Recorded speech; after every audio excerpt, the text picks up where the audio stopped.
James 1, verse 2 talks about, says, "Consider all joy, my brethren, when you encounter various trials, knowing that the testing of your faith produces endurance."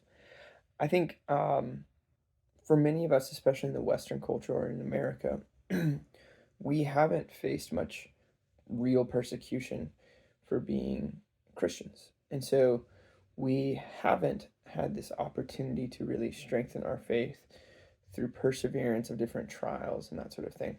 But I think how we face those is actually really important. I would encourage almost everybody, if you haven't ever, there's this book, Jesus Freaks, by Voice of the Martyrs and DC Talk.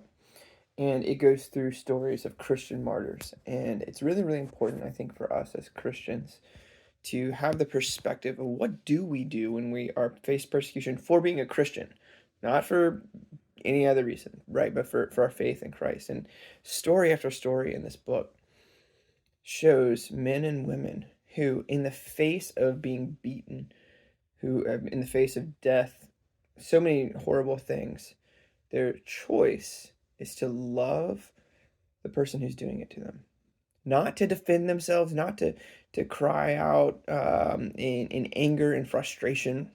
We also see this with Jesus when he was mocked and he was beaten. He stood silent, right?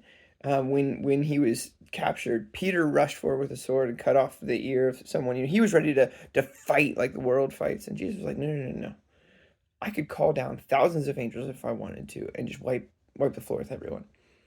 That's not how we fight, right? We love those who persecute us. We stand firm in the joy of the Lord that cannot be taken away. And we choose to reflect that in our character and in our actions, even when we are being attacked and persecuted for our faith. Let's fight like Christians. Let's hold fast to who Christ is. And let's, with joy, love those who might hate us or hurt us for following after Christ.